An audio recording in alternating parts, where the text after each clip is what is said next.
I've been really concerned about the Teals' position on funding UNRWA. UNRWA is the United Nations agency that is meant to look after Palestinian refugees.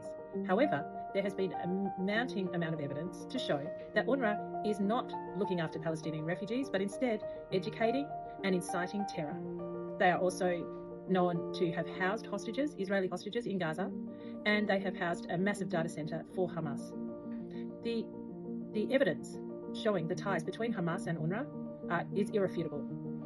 Many UNRWA workers participated in October 7th. But beyond that, UNRWA regularly publishes school materials to educate Palestinian children, and those school materials incite hatred. That's all they do. They don't educate these children to have a better life, to grow up and be a professional, to achieve their dreams. No, these children are raised simply to hate Jews. This is a terrible way of life. It is absolutely against every sense of humanity, and it certainly isn't something that Australia should be funding. So 2 weeks ago, I sent a booklet. I personally delivered a booklet, this booklet, to every single Teals office because I felt it was really important that they all knew exactly what was going on with UNRWA. Let me show you this publication.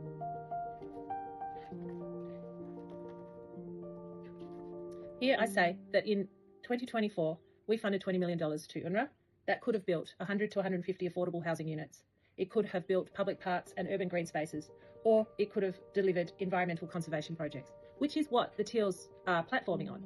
They say that that is what's most important to them. So why are they diverting money to UNRWA? Next, I go into who are we paying to teach Palestinian kids? And we can see here that the teachers employed by UNRWA have all got very serious links to terror. I go on with further examples, all drawn from facts, all drawn from open source information. There is nothing here that is imagined. This is all by the admission of the teachers themselves. Now, I ask, what are we paying to teach Palestinian kids? And you will see that there are a series of cartoons and other extracts that I've taken from a school book that I managed to obtain that is published by UNRWA in the Palestinian territories. And you will see that children as young as 8 or 9 are exposed to extreme violence. Nothing that would be acceptable in the Australian school curriculum. They're exposed to extreme violence and an incitement to absolutely hate Jews. It is taught to them as their highest duty to murder Jews. And in fact, part of their education is celebrating people like this lady who was responsible for the murder of tens of innocent Israeli school children.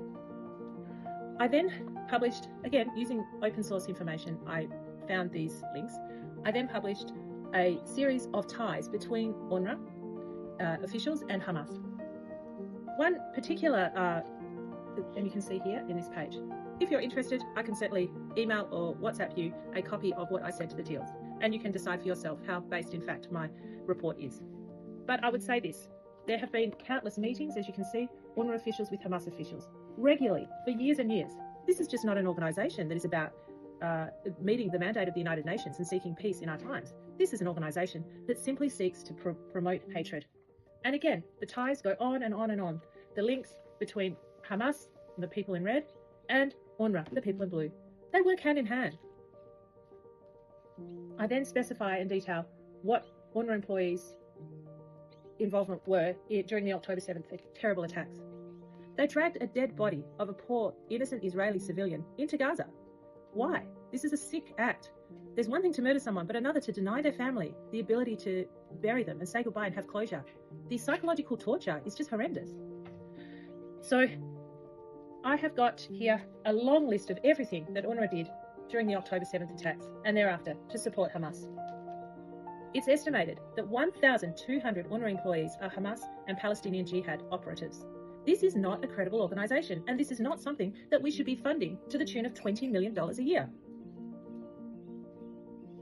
So, in conclusion, I have here a summary. I've delivered it. I hope that the Teals respond. I hope that they come back and they say that they are not going to fund terrorism any longer. That's what I hope. But if I don't hear from them, then I want to make this campaign public. Please help me. Please, let's stop Australia funding terror. Thank you.